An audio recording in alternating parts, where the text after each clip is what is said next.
É grave o que ocorre agora na Cisjordânia. O mundo vivencia a maior crise de violência entre a Cisjordânia e Israel em 20 anos. Cisjordânia que é um dos territórios palestinos. E Israel iniciou no último dia 3, no campo de refugiados de Jenin, uma operação militar, com o objetivo de desbaratar atividades terroristas. Vamos conversar com o cientista político, o professor André Leste, que já está conosco aqui no Bastidores do Poder. Professor, boa tarde. Boa tarde, Guilherme. Boa tarde a todos.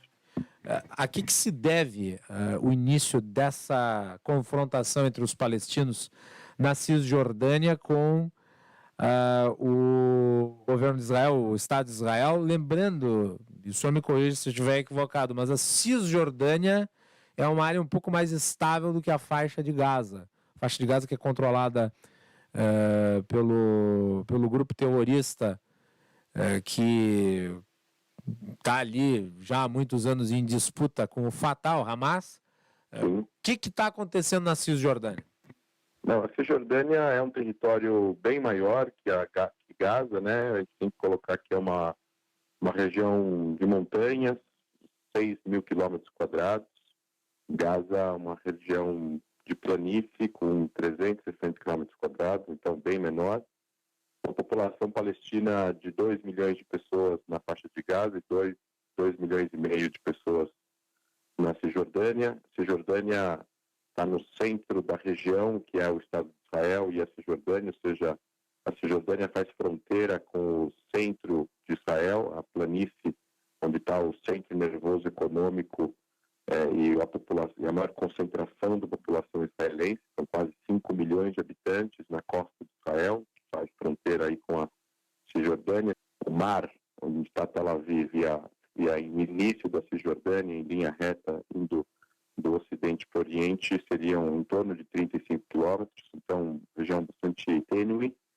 A Cisjordânia, parte dela é controlada por Israel, parte dela é controlada pela Autoridade Nacional Palestina, que deveria exercer soberania e Estado de Direito, policiamento e governo em todas as cidades palestinas onde há população palestina, onde Israel não está mais governando e não está mais administrando desde 95, depois que foi criada a Autoridade Nacional Palestina, governo palestino interino, e de 3 anos para cá, de 3 anos e meio para cá, tem havido cada vez mais uma falta de governabilidade do Fatah, da Autoridade Palestina, em alguns pontos da Cisjordânia, aumentando assim a insurgência, o aumento da concentração de jovens radicalizados, membros de grupos como a Jihad Islâmica e o Hamas, que enfrentam aí politicamente, por poder e controle,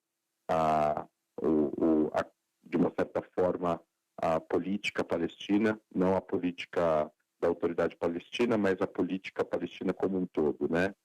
A Autoridade Nacional Palestina tem acordos de segurança com Israel, fazem aí apreensões ou prisões para fazer com que não haja insurgência palestina desses grupos na Cisjordânia, e em alguns lugares onde não há muito policiamento e muito controle, como também não há a presença do Exército de Israel, esses grupos acabam reinando sozinhos. E esse é o que aconteceu nos últimos 3 anos com a cidade de Jenin, que já também foi manchetes nos anos 2002, 2003, durante a segunda intifada, que era aquele levante palestino contra Israel, que haviam atentados suicidas. E a cidade de Jenin tem uma característica muito peculiar, cultural, onde não há muitas famílias, que a gente chama de clãs, que acabam controlando um pouco o clima e os ares desses jovens que querem pegar em armas para lutar contra Israel, não apenas contra o exército de Israel, mas cometer atentados a tiros contra civis israelenses. Isso aconteceu desde o início do ano passado, 50 mortes, 50 e poucas pessoas foram assassinadas por essas pessoas, e Israel, de fevereiro, março do ano passado, lançou uma operação de baixa escala, com operações mais pontuais para prender terroristas e frustrar atentados. né? Então já aconteceu algumas incursões israelenses, entre elas aquela que ficou conhecida ano passado, que na troca de tiros com esses palestinos na cidade de Jenin, no campo de refugiados especificamente,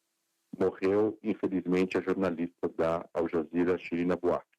Sim. O campo de refugiados de Jenin não é um campo de refugiados com barracas e tendas, é uma cidade... É urbano, no caso, né? É urbano, já está lá faz muitos anos, 50 e poucos anos que o campo está lá. Ele era um campo de refugiados, deveria ter deixado de ser um campo de refugiados após a Autoridade Nacional Palestina exercer a autoridade lá dentro, afinal eles estão dentro de um território soberano palestino, mas eles ainda mantêm o campo com esse status a fim de receber recursos da ONU e também usar isso como uma certa força política num conflito ainda não resolvido com Israel, né? Sim. E dentro desse campo, que existem 12 mil habitantes, existem 5 mil armas.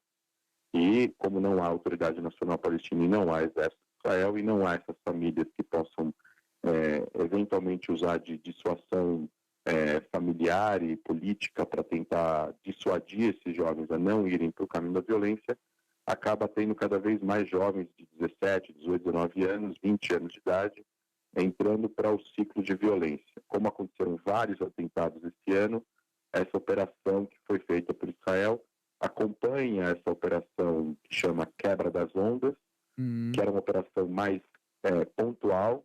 Então, eram grupos de soldados de elite que entravam nas cidades palestinas em coordenação com a autoridade palestina para prender alguns indivíduos e apreender armamento, eventuais explosivos.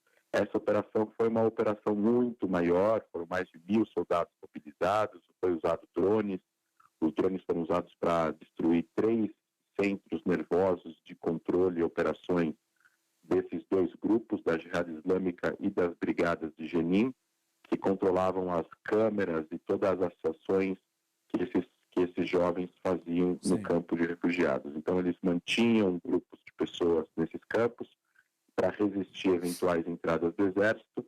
Ou seja, usavam como escudo humano. Eles se escondiam, né? No meio da cidade tem lugares civis e tem pontos que eles se escondiam, claro. Serve de abrigo, de esconderijo dentro dessa construção bem não linear que existe no campo de refugiados, né? Muito próximo, é muito apertado lá as ruas, as construções e tudo mais.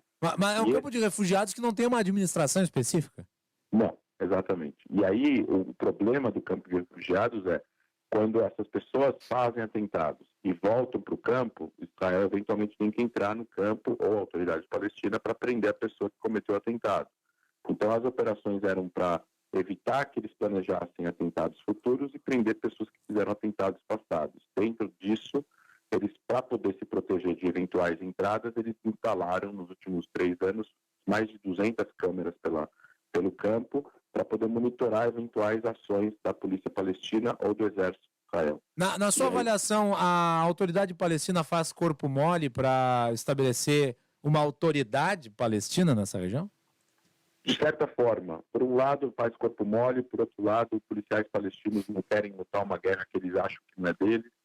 Por outro lado, existe um pouco contingente da autoridade palestina no norte da Cisjordânia. Isso aconteceu por causa da pandemia, por causa do cancelamento temporário das relações de segurança entre Israel e a autoridade palestina nos anos 2020, depois do anúncio do plano de paz do Trump, que os palestinos eram contra. E por que a autoridade palestina, vamos falar tudo, né? A autoridade palestina, em boa medida, é corrupta e incompetente. Sim, as acusações procedem, mas ainda assim existem muitos oficiais israelenses, principalmente a parte militar do exército de Israel, considera que a cooperação de segurança com pessoas da autoridade palestina, principalmente o alto escalão, é responsável por boa parte dos atentados que são frustrados, porque eles têm inteligência e compartilham essa inteligência com o exército de Israel. O problema é que não tem força policial no norte da Cisjordânia por causa de uma série de motivos, como, por exemplo, o cancelamento da cooperação de segurança entre os anos 2020 e 2021. Então não tem policiais palestinos e esses policiais palestinos também, se entrarem lá, também vão ser mortos por esses grupos. Então eles não querem arriscar a vida, eventualmente podem ser vistos como traidores, porque vão estar fazendo um trabalho que na cabeça dos palestinos é um trabalho anti a resistência, vamos colocar entre aspas a palavra resistência. Sim. Então eles não fazem nada. Então sobra para Israel fazer um trabalho que na teoria deveria ser o trabalho da autoridade palestina. Professor André Leste, obrigado pela análise aqui no Bastidores do Poder, vamos continuar acompanhando.